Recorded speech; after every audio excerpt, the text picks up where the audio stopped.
Está no ar. Gente que Fala. O melhor programa de debates do rádio brasileiro.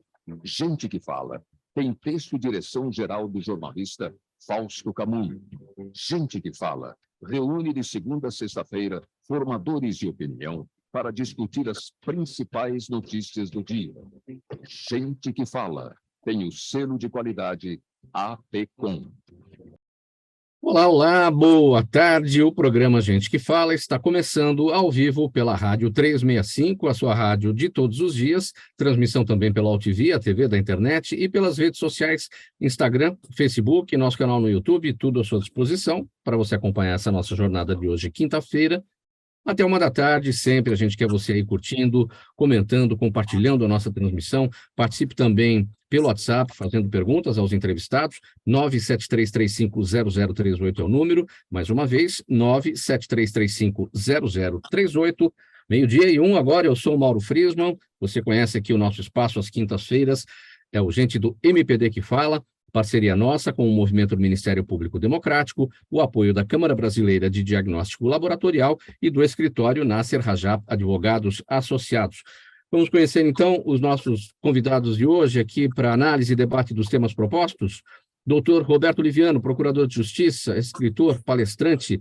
Ele integra a Academia Paulista de Letras Jurídicas, é presidente do Instituto Não Aceito Corrupção e vice-presidente do Movimento do Ministério Público Democrático. Procurador Liviano, boa tarde e bem-vindo.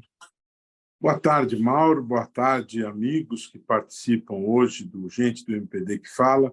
É uma grande alegria participar desse debate na data de hoje, que tenhamos uma boa conversa, uma boa interação, e a todos que estão nos acompanhando aí, sempre às quintas-feiras, uma alegria fazer parte desta conversa mais uma vez. Obrigado pela presença, procurador. Doutora Ana Cláudia Scalchetti também com a gente, advogada, professora universitária, conselheira seccional da OAB São Paulo, e ela também integra a Academia Paulista de Letras Jurídicas. Tudo bem, doutora Ana Cláudia? Bem-vinda. Obrigada, Mauro. É um prazer estar novamente aqui com todos vocês, que nós tenhamos um bom programa, com muitos debates, porque os fatos são importantes, os que estão ocorrendo nesta semana. Eu vou apresentar também aqui o médico Dirceu Mendes Pereira. Ele é doutor em ginecologia pela Faculdade de Medicina da Universidade de São Paulo. É o diretor médico da Ion Nutrição de Precisão. Tudo bem, doutor Dirceu? Bem-vindo, boa tarde. Tudo bem, Mauro? Boa tarde. Quero inicialmente congratular-me com todos aqui presentes. Uma honra para mim estar nesse programa, não é? E contribuindo, com informações importantes para a nossa sociedade, os temas mais relevantes dessa semana. Obrigado pela presença, doutor Dirceu, e também na nossa bancada do Gente do MPD que Fala, doutor Nasser Rajab, advogado, vice-presidente da Câmara de Comércio e Indústria do Mercosul e Américas, e sócio do escritório Nasser Rajab Advogados Associados, que é uma das nossas apoiadoras, um dos nossos apoiadores do Gente do MPD que Fala. Tudo bem, doutor Nasser? Bem-vindo mais uma vez. Bom dia, Mauro, bom dia aos demais colegas, um prazer estar aqui com vocês novamente. Como falou o doutor Liviano, será uma alegria essa conversa de hoje, com certeza. 12:04, vamos ao nosso primeiro assunto desta quinta-feira. O agora ex-deputado Deltan Dallagnol disse ontem que os corruptos e seus amigos estão em festa após a decisão do Tribunal Superior Eleitoral de cassar o seu mandato. Ele citou ministros do STF, outros políticos e o presidente Lula. Ele afirmou que o TSE inventou uma inelegibilidade imaginária para cassá-lo e que perdeu o mandato porque combateu a corrupção. Segundo a decisão do Tribunal Superior Eleitoral, baseada na lei da ficha limpa, Deltan Dallagnol pediu exoneração do cargo de procurador para evitar eventual punição administrativa que o tornaria inelegível. Procurador Liviano, eu começo com o senhor a respeito desse tema. A lei da ficha limpa, né, que Deltan Dallagnol sempre defendeu, agora ele foi cassado com base nesta lei, segundo o entendimento do Tribunal Superior Eleitoral. Afinal, Deltan Dallagnol é ficha limpa ou é ficha suja? Veja só, Mauro, eu penso o seguinte, Muitas pessoas têm opiniões muito diferentes em relação a este episódio, e mesmo antes do episódio, há pessoas que têm posições favoráveis, outras têm opiniões críticas em relação a Deltan. Há pessoas que têm uma percepção positiva sobre o trabalho de Deltan, sobre o trabalho da Lava Jato, e muitas outras têm percepções negativas, especialmente depois do que veio a público na chamada Vaza Jato, né? Então, eu gostaria de dizer algumas palavras com cuidados em relação a tudo isso, né? Ontem, inclusive, dentro do Instituto Não Aceito Corrupção, se estabeleceu um grande debate em relação a isso, porque no nosso conselho há pessoas que têm visões muito plurais em relação a tudo isso, né? Eu, particularmente, escrevi um texto que foi publicado no Estadão, que é intitulado Justiça a Deltan, em que eu me atenho a questões técnicas relativas a isso, né? Goste-se ou não se goste de Deltan, isto pouco importa. Eu vejo questões que me parecem me parece que devam ser examinadas, que são importantes, qualquer que seja o indivíduo. E estas questões precisam ser sopesadas, observadas, e esse é meu ponto de vista. E há outros pontos de vista, Mauro, distintos. É importante que os demais debatedores tragam os seus pontos de vista. Este é o meu, né? Em primeiro lugar, o TSE examinou uma questão que dizia respeito à possível cassação de mandato de um parlamentar, o mais votado do estado do Paraná, que recebeu quase 345 mil votos. Uma questão muito grave, né? Retirar o mandato de alguém eleito pelo povo, qualquer que seja essa pessoa, é algo muito grave, né? Porque, afinal de contas, o princípio da democracia é a soberania da vontade do povo. Seja a pessoa escolhida de direita, de esquerda, de centro, é a vontade do povo que deve prevalecer numa soberania. É o poder exercido pelo povo, para o povo, em nome do povo. Para que isso se modifique, deve haver uma situação extrema, grave, nos termos estritos da lei. De todo modo, existe lei e a lei deve ser cumprida. Primeiro ponto, a sessão deliberativa do Tribunal Superior Eleitoral, realizada anteontem para decidir os destinos do parlamentar Deltan Dallagnol, ela demorou 1 minuto e 6 segundos. Em 1 minuto e 6 segundos, decidiu-se, por 7 votos a 0, cassar o mandato do deputado Deltan Dallagnol. Primeiro ponto. Segundo ponto, o parecer do Ministério Público, que atuava ali como fiscal da lei, foi desprezado solenemente. O Ministério Público ali não era o autor da ação, ele era fiscal da lei. E o que disse o fiscal da lei naquela oportunidade? O fiscal da lei disse o seguinte: as hipóteses de cassação nessa situação são as seguintes. Para haver a cassação, o impedimento na hipótese é se houver processos administrativos concretos na época da exoneração. O procurador, o ex-procurador e deputado Deltan comprovou por certidões que não tinha processos na época da exoneração. O tribunal entendeu o seguinte: não havia processos, mas havia situações que futuramente poderiam se transformar em processos. Então, entendeu que Deltan agiu de maneira capciosa, porque estaria se exonerando, porque no futuro estas situações poderiam gerar processos. Ora, eu, desde as primeiras aulas de direito penal, de direito tributário, de direito eleitoral, nós aprendemos que o princípio da reserva legal, o princípio da tipicidade, são bases sagradas do direito. Isso gera a chamada segurança jurídica. Se a lei diz que deve haver processos administrativos como elementos geradores da punição, não é razoável se fazer um juízo baseado em futurologia, porque, a meu ver, o que se fez foi um exercício baseado em futurologia, é a minha opinião.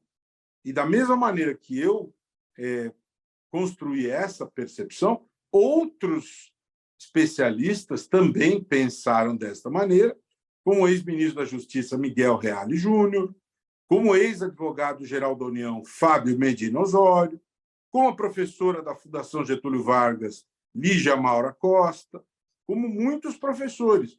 E outros pensam de maneira diferente. Como gente do mundo eleitoral acha que a decisão é correta, como Marlon Reis, pai da lei da ficha limpa. Sim. Agora, me chama a atenção que Deltan foi um ícone do combate à corrupção.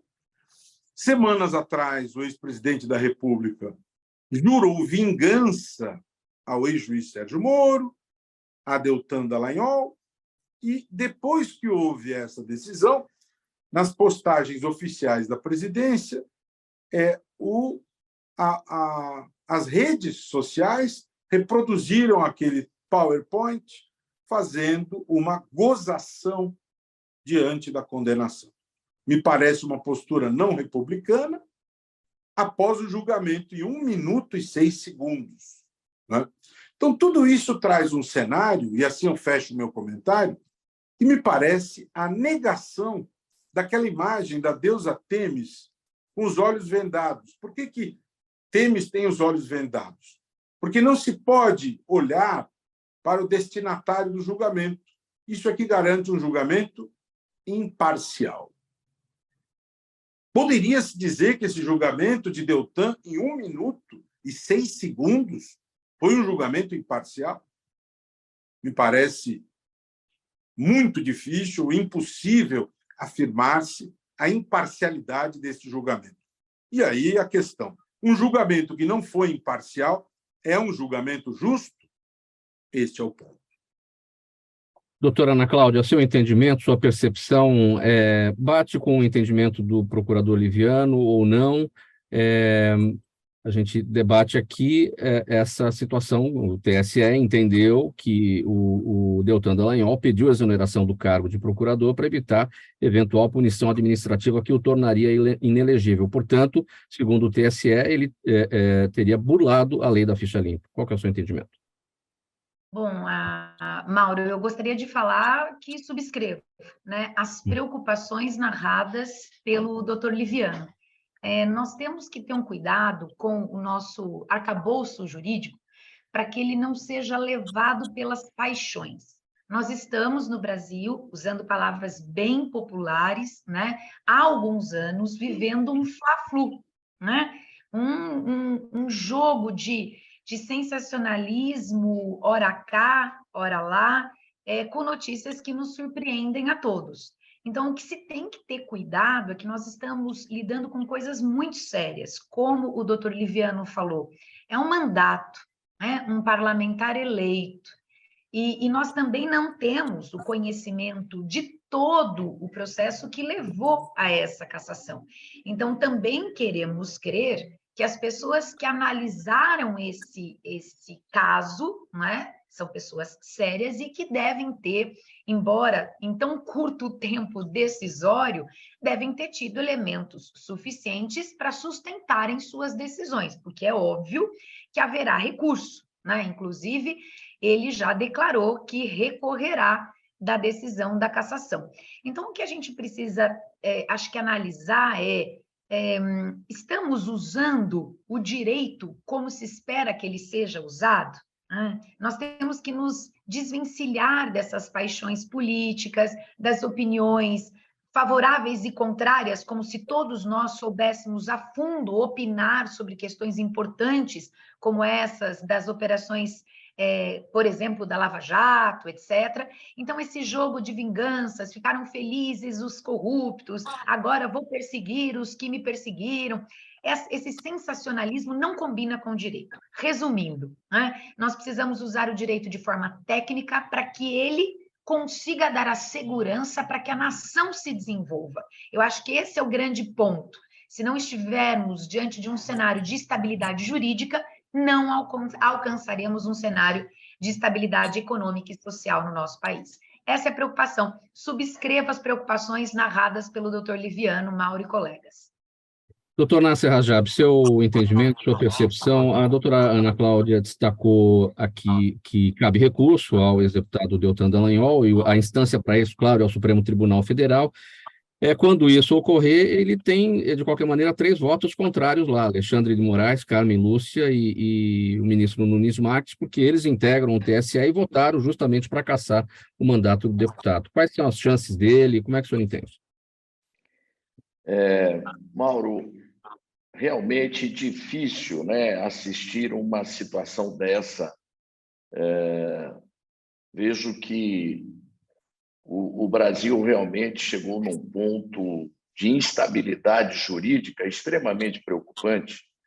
É uma pena, é triste ver um deputado jovem, recém-eleito, mais votado do seu estado, com uma história, né, dedicada à profissão, muito bem referendada, né, um trabalho bastante profícuo contra a corrupção, enfim, serviços prestados ao país, sem dúvida, com seus erros, com seus acertos, mas a cassação, da forma como nós vimos, nos parece que não teria levado, né, conduzido dentro da norma legal aplicada ao caso. Muito embora o que nós sabemos, né, não conhecemos o processo como um todo, mas o que nós vimos é que a regra aplicada para cassar o deputado é exatamente a regra,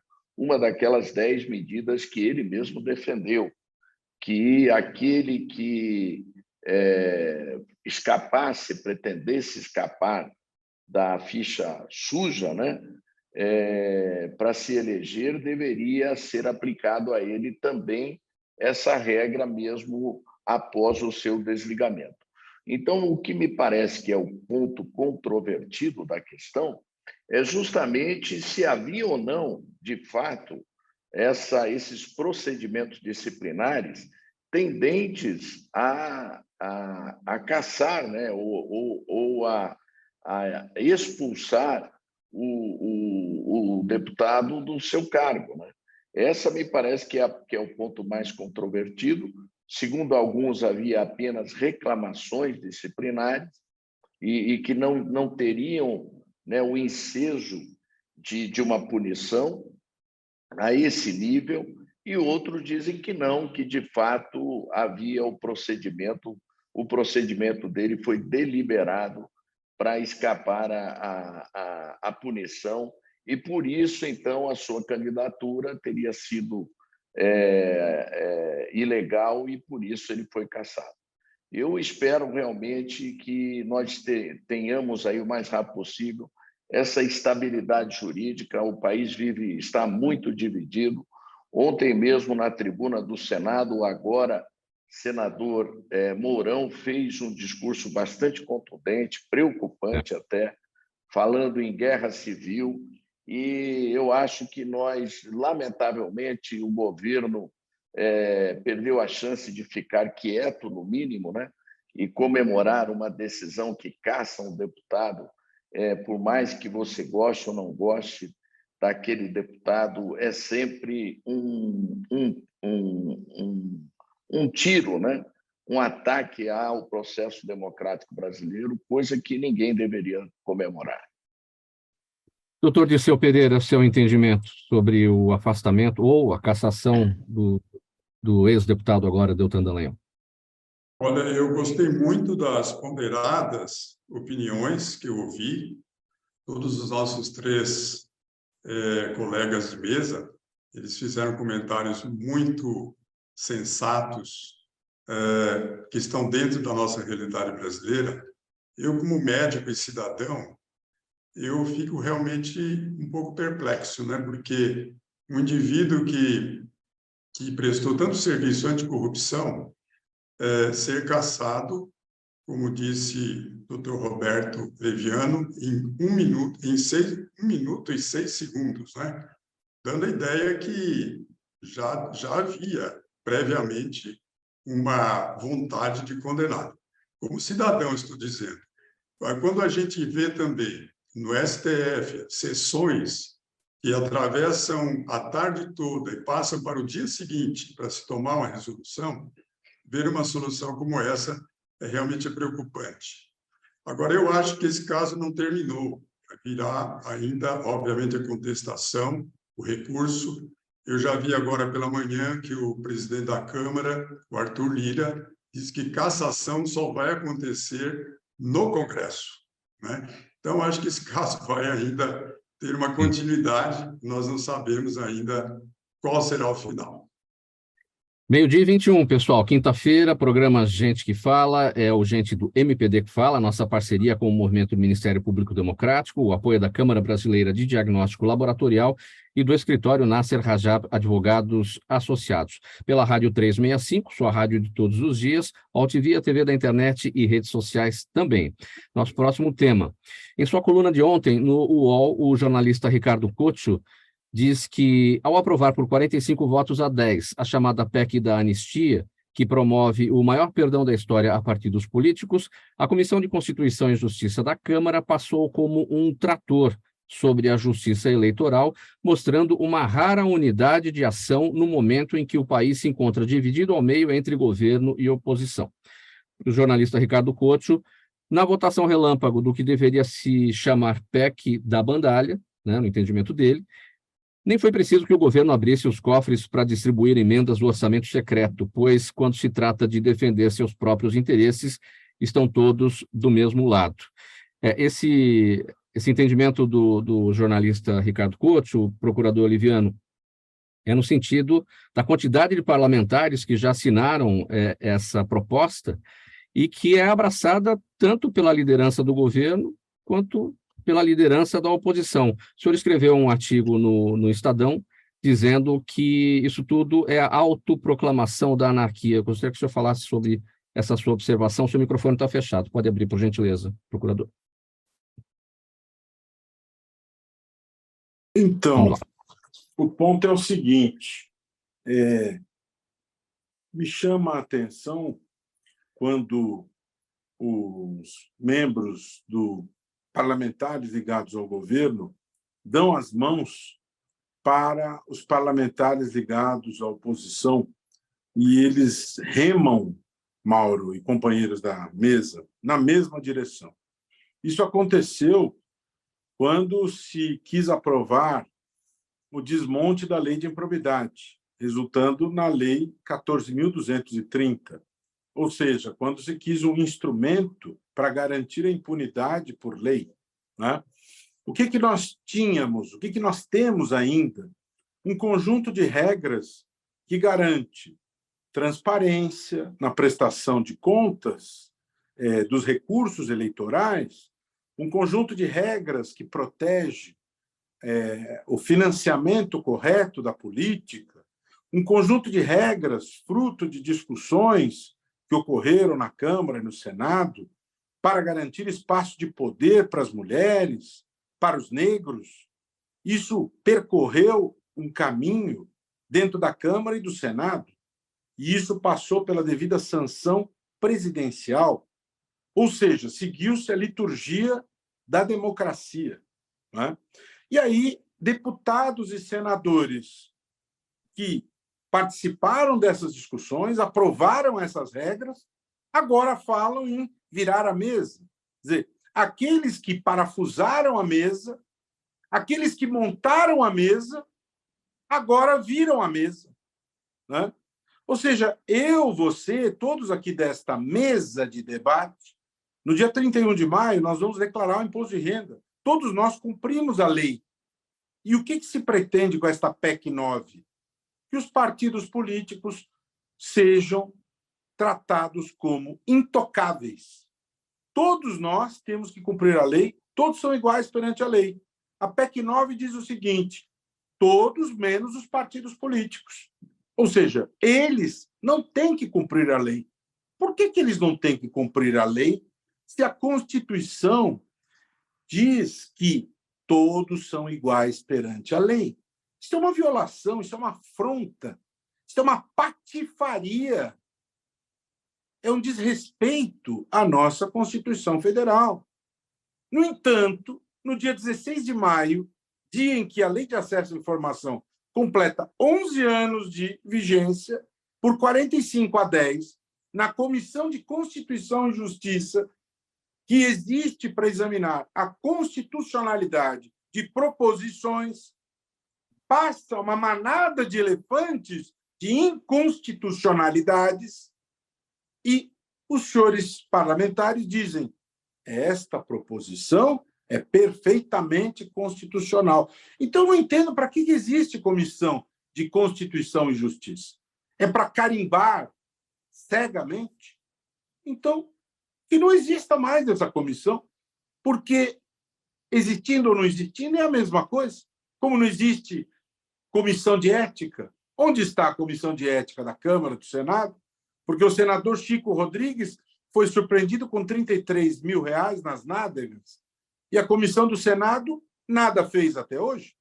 Ele está cumprindo o seu mandato como se nada tivesse ocorrido. Então, para que comissão de ética? Então, são situações bárbaras. E essa é a quarta vez que o Congresso quer anistiar os partidos. Ou seja, o Congresso aprova as leis e agora quer simplesmente dizer: ah, não, isso aí para nós não é bom, então nós vamos desfazer as leis, nós não nos sujeitamos às leis. Porque só os partidos é que não estão sujeitos às leis e os demais otários estão sujeitos às leis. Isso significa que o Brasil, com isso, se torna uma república de bananas, porque a lei não vale para os partidos, vale para os outros.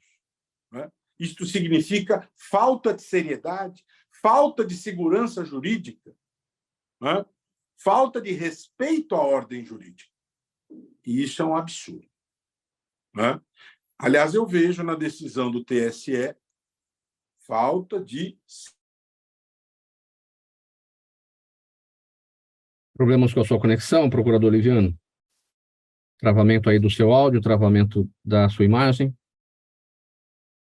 Doutora Ana Cláudia, vamos seguir aqui, pegando aqui o raciocínio do procurador Liviano, vamos pensar aqui no sentido da política que existe, está aí, não só, ela está aí, se não para isso, que a gente chama de promoção do bem-estar comum, né?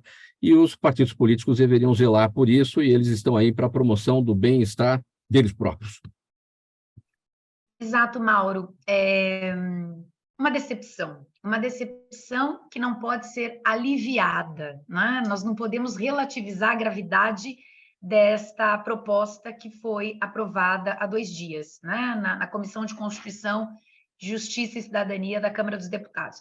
A gente tem aqui um ato muito grave que representa um retrocesso, né? Nós fazemos um esforço para aprovarmos uma norma que permita um reequilíbrio de forças, mulheres na política, negros na política, destinação de recursos a essas candidaturas, e depois, quando esta norma não é cumprida, nós banalizamos a sanção.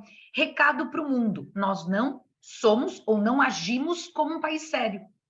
Se nós criamos essas regras para mexer na política, para mexerem na política brasileira, para que a gente possa alcançar o que a gente preconiza logo no início da Constituição, como a igualdade, a gente agora desfaz esse passo e não retroage um passo apenas, mas retroage décadas na nossa evolução em busca do equilíbrio.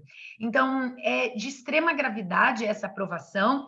Ainda há muito que se discutir, porque há outras fases, né, até que essa PEC realmente seja aprovada, mas eu espero que a gente consiga demonstrar a vergonha que é a união de partidos de todas as ideologias políticas, com exceção de um, para a aprovação de algo que os isenta de uma responsabilidade por não terem cumprido uma determinação legal.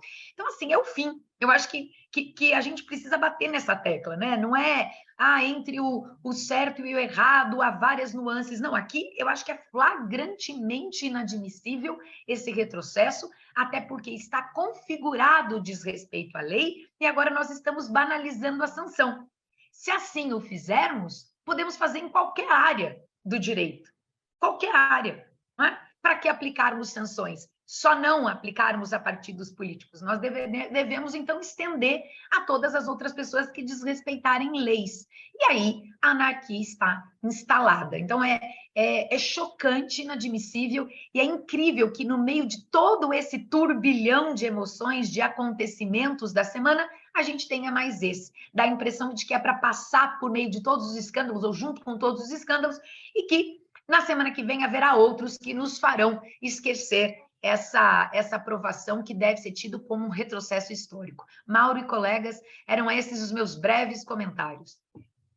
Doutor Nasser Rajab, quando a gente olha para a composição da Comissão de Constituição e Justiça da Câmara dos Deputados e olha o placar em relação à admissibilidade da PEC, 45 votos favoráveis contra 10, a gente vê mulheres que votaram contra as cotas femininas. A gente vê negros que votaram contra as cotas raciais. Tudo isso é muito esquisito, né?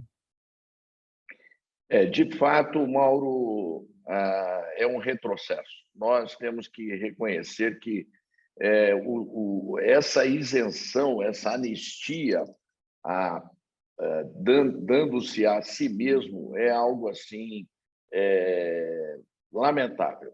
E nós temos que lembrar, inclusive, que nós estamos falando de um fundo partidário, que os partidos hoje são as grandes máquinas eleitorais do país, né?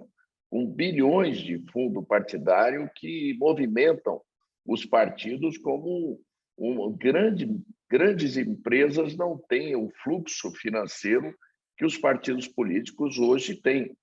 E também todas as estruturas. E os escândalos são gigantes, né? Com desvio de finalidade, com gastos fora do objetivo partidário. Então, agora que, né, as sanções deveriam ser aplicadas justamente para convergir a uma conduta que fosse muito mais austera no uso do dinheiro público, que se viu essa cumplicidade, né, de todos os partidos para aprovar na comissão, ainda por enquanto, uma sanção como essa, que simplesmente não há outra palavra a não ser exatamente um retrocesso, lamentavelmente. Para voltar aqui com a avaliação do procurador Liviano, sua conexão havia caído, procurador, acho que está tudo bem agora, né? Vamos testar o seu áudio? Esperamos que sim, coisas da tecnologia, né?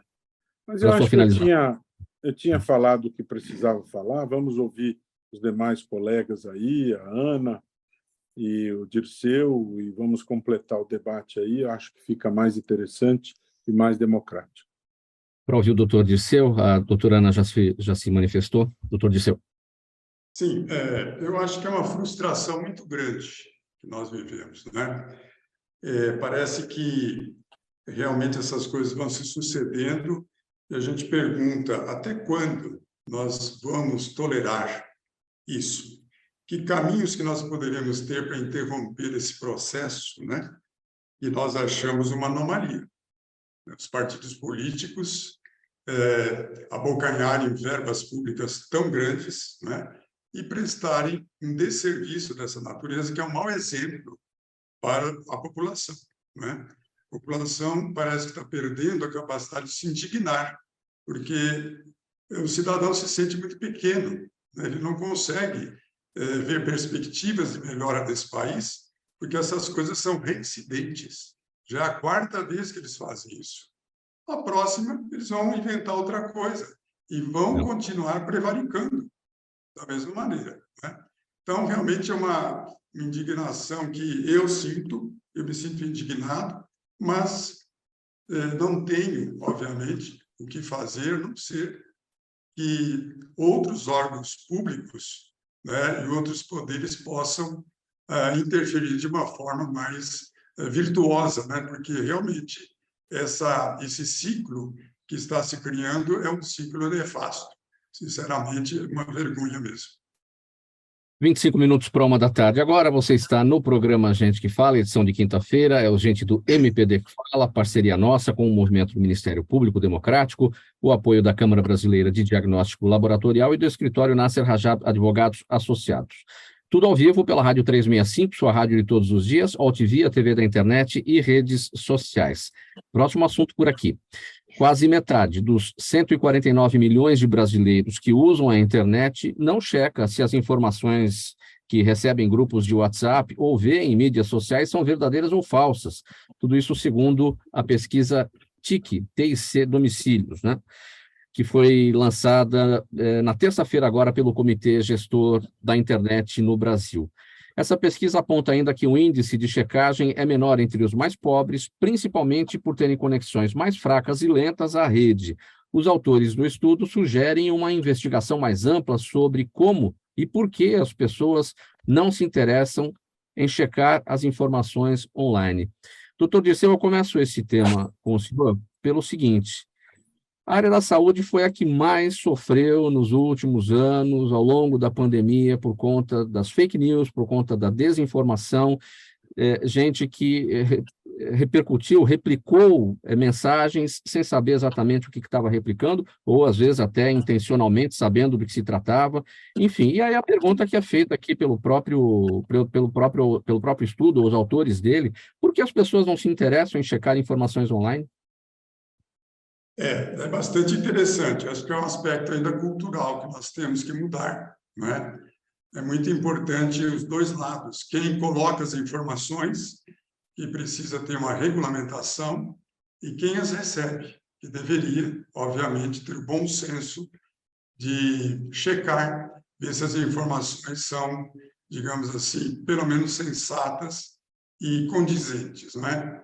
E na relação na área da saúde, nós tivemos principalmente o aspecto de imunização, que criou um problema muito sério, que no país como o Brasil, que era assim um exemplo na área de imunização, hoje nós estamos com uma população que não chega mais a 50% do que nós vacinávamos antes. Algumas doenças que foram praticamente banidas já estão voltando, né? Eu não sou adepto de vacinar todo mundo e usar vacina para tudo, mas eu acho que, a nível de população, algumas vacinas são fundamentais. Vamos lembrar que há pessoas, por exemplo, que têm uma imunidade precária por uma alimentação deficiente, por falta de recursos, né, alimentares, eles não têm nutrientes suficientes, vitaminas, minerais, princípios ativos que possam dar-lhes imunidade, né? Eu, particularmente, tomo vacinas muito bem selecionadas. Não tomo todas, mas a população, nessa condição que nós estamos hoje, eu acho que é muito importante que eles sejam vacinados, né? Então, nessa época que nós estamos com tanta fake news, a nossa sociedade é tão dividida, em que as informações muitas vezes são capciosas e são assim completamente direcionadas muitas vezes para uma ideologia de um lado para o outro, é muito importante que nós tenhamos esse critério de procurar fontes que possam nos dizer se a informação é falsa ou é verdadeira, se é mito ou é uma mentira, uma falsidade. Doutora Ana Cláudia, é o mesmo questionamento, porque muita gente não se interessa em checar informações online, e olha, tem muita gente que não quer mudar esse estado de coisas, quer que isso fique do jeito que está, tanto que é contra o avanço do projeto de lei das fake news, né? Exato, Mauro. De forma bastante resumida, o que eu vejo aqui é que as redes sociais, todas essas novas mídias que nós temos, elas são novos instrumentos e novas ferramentas de manipulação. Então, o que nós tínhamos antes da internet, da rede mundial de computadores? nós tínhamos como instrumento de manipulação a falta de acesso à informação. Então, quanto mais ignorante uma população fosse, um povo fosse, mais manejado ele poderia ser. Então, eu levo a pessoa que não tem informação para onde eu quero, pensando em termos de poder. Hoje, como quase todos, né, são quase 150 milhões de brasileiros com acesso à internet, quase todos temos acesso à informação, a informação, a qualidade da informação e as fake news, elas servem agora como esse instrumento de manipulação de outrora. Já que não temos como deixar a população sem informação, então que nós forneçamos uma informação manipulada para que eu possa manejar parte da população para onde eu quero que ela seja direcionada. Inclusive, eu entendo, Mauro, quero depois ouvir, né, dos Dr. Nasser, Dr. Dirceu, Dr. Roberto, Liviano, se tiver uma outra oportunidade ali num dos temas, que essa bipolarização, essa polarização político-partidária serve também como um grande instrumento de manipulação, porque enquanto nós perdemos energia discutindo se A ou B tem razão e perdemos, né, tempo da nossa vida para nos direcionarmos a essas coisas, nós estamos deixando de prestar atenção em assuntos importantes que sim farão a diferença no desenvolvimento da nossa nação. Então, a falta de conhecimento, cultura, educação formal, para checarmos informações, faz com que nós participemos dessa roda que está feita para virar dessa forma. Ora eu jogo para cá, ora eu jogo para lá, e assim a coisa anda. Quando nós tomarmos consciência de que fazemos parte desse grande sistema de manipulação, se não confirmarmos as informações, talvez a gente consiga sair dessa roda viciosa. Que, aliás, doutor Dirceu falou logo no início da sua manifestação. Doutor Nasser, tem aí um problema, um fenômeno, né? Isso não está ligado necessariamente aos mais simples, aos mais pobres, tem muita gente das camadas mais elevadas que também entendem assim. Parece que a internet é só rede social e aplicativo de mensagem, WhatsApp, Telegram, enfim. Então, parece que não existe lá um portal de jornalismo profissional para você, de fato, pesquisar, checar, ir aos buscadores para saber exatamente do que as notícias estão tratando, né? Mauro, realmente é o que você falou, é um fenômeno que nós estamos assistindo e cada vez a gente se espanta mais, né? Eu tenho alguns grupos que alguns amigos eles enviam assim a mensagem e logo, alguém sabe dizer se é verdade? Sabe? Então, ele é incrível. Quando é isso, a pessoa, assim, 99% das vezes, não é verdade, é fake. E, assim, e é evidente, a pessoa, ela sabe, mas é aquele isentão, né? Ele não quer admitir que ele sabe que não é verdade e quer jogar para frente a notícia. E eu acho que muita gente age assim, infelizmente. Há uma falta de comprometimento mesmo em checar e dá a impressão que a sociedade inteira está num estádio o tempo inteiro e nós temos uma torcida de um lado e a outra de outro e tem um jogo acontecendo e cada um quer dar um palpite, cada um quer falar, quer mostrar, quer aparecer. Então, tem pessoas que é por vaidade própria, tem gente porque tem intenção, outras, né, profissional, porque, veja, eu reparei que todos devem ter reparado também, que muitas fake news que nós ouvimos no ano passado, de pessoas que se deram ao papel de fazer denúncias, de fazer uma série de trazer uma série de notícias inverdades à mídia, acabaram sendo candidatos, foram candidatos e se elegeram. A maioria, muitos desses, acabaram protagonizando, na época, algumas notícias falsas e ganharam com isso algum resultado. Então, infelizmente, é isso, né? É isso que nós precisamos disciplinar e mais do que isso, atingir um grau civilizatório mais elevado, né? Entendendo melhor o poder e o papel da mídia. Isso é urgente. Procurador Liviano, seu entendimento sobre toda essa situação, pessoas que não se interessam em checar informações online e saem disparando sem saber do que se trata. Seu áudio fechado. Pode abrir, por gentileza.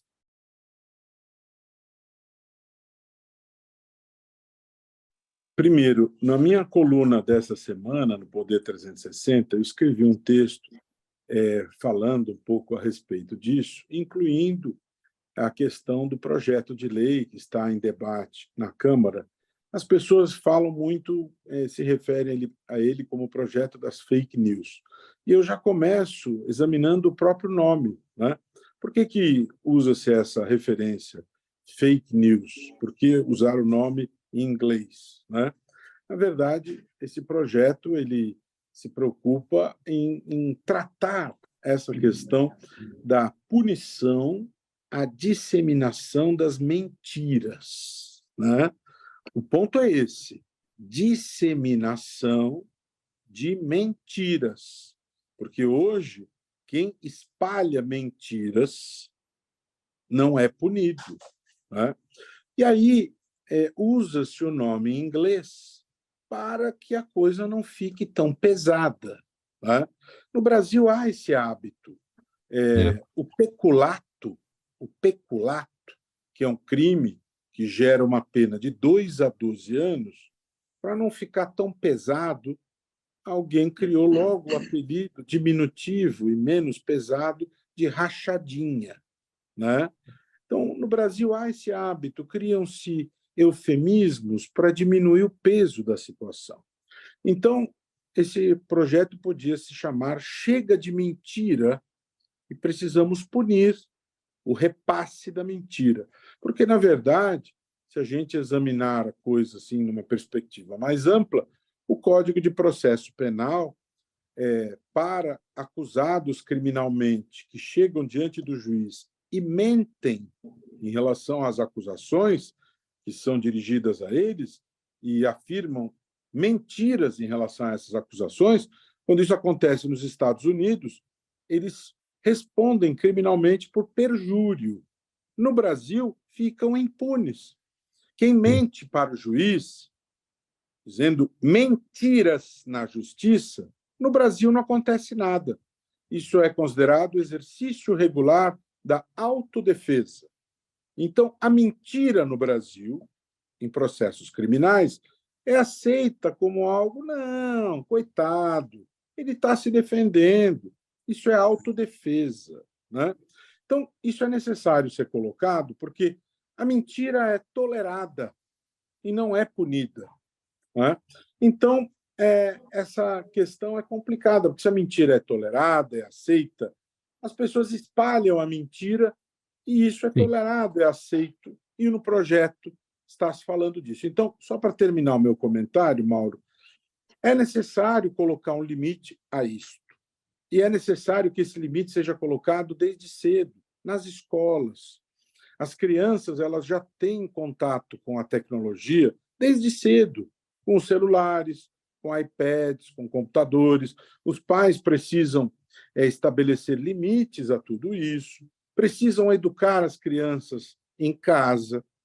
As escolas precisam, através dos professores, ensinarem o sentido ético de comportamentos, precisam explicar que este repasse de informações precisa ser criterioso, porque isto gera prejuízos às pessoas, né?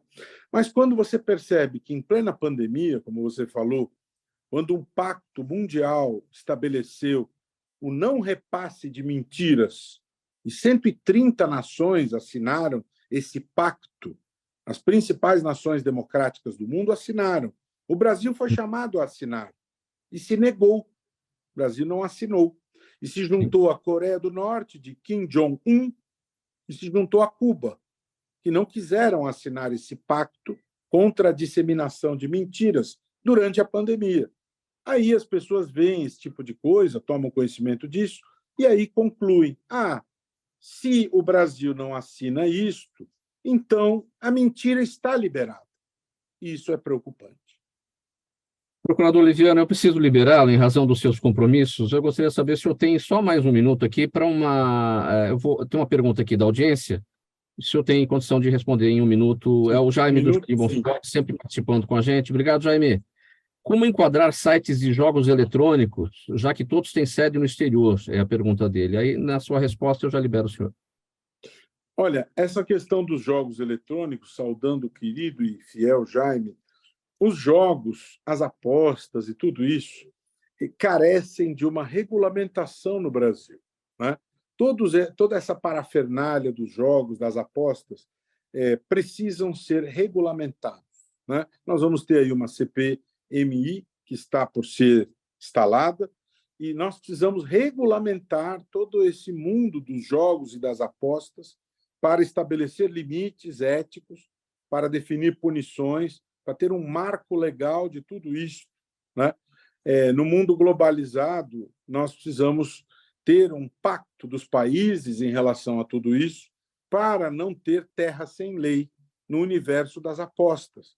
É importante que o mundo esteja irmanado no combate aos ilícitos, mas no Brasil nós precisamos ter um marco legal regulamentador das apostas, porque isso não pode ser um universo em que cada um faz o que quer. Talvez uma boa estratégia seja pensar também na hipótese da autorregulamentação, que dá certo em alguns territórios, como nós temos no mundo publicitário. Obrigado, procurador Roberto Liviano, pelas suas percepções aqui hoje com a gente e até uma próxima oportunidade. Vou liberá-lo aqui em razão Forte abraço. Obrigado, valeu. Vamos seguir aqui, então, o programa Gente do MPD que Fala. Vamos trocar o assunto, já que a gente, 9 minutos para 1h, estamos na hora do almoço aí de muita gente, para falar o seguinte: existem alimentos que aumentam a saciedade e ajudam no processo de emagrecimento, e há outros com efeito contrário. Eles fazem com que a fome volte mais rápido. Se o seu objetivo é a perda de peso, vale evitar ou moderar o consumo desse segundo grupo. A dica vem do nutricionista Isaac Nunes, que atende lá em Brasília. Para ele, perder quilos é necessário, para perder quilos, é necessário atingir o déficit calórico e comer com qualidade, fazendo escolhas mais nutritivas.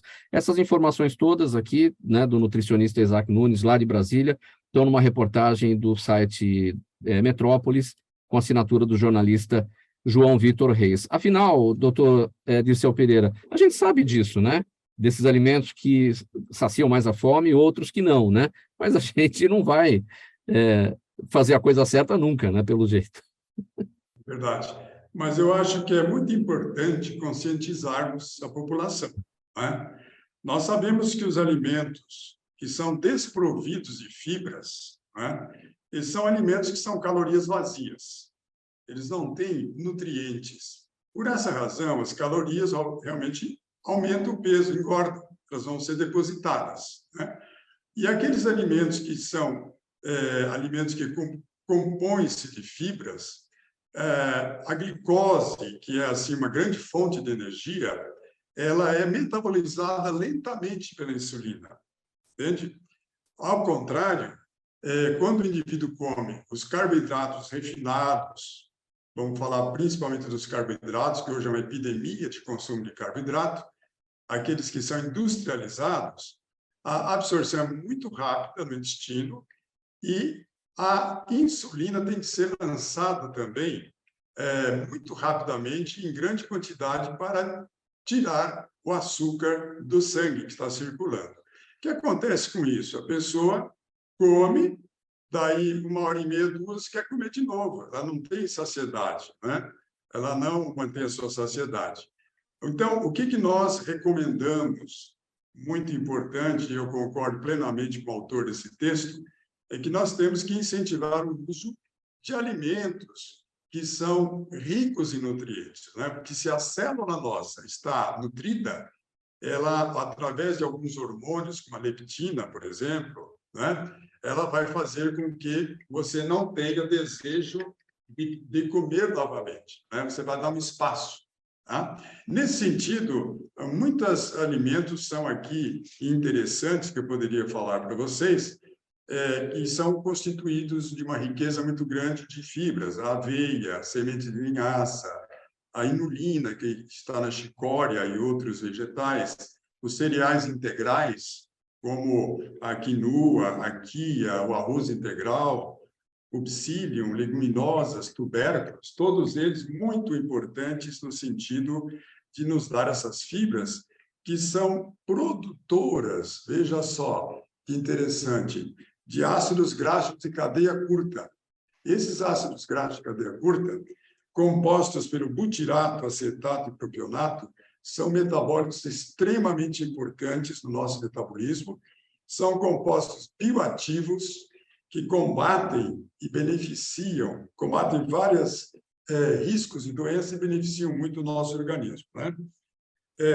Eu queria salientar, Mauro, que nós temos já no Brasil um teste nutrimetabolômico que pode checar essas informações e baseado numa confecção muito interessante que é através da espectrometria de massa e da cromatografia líquida.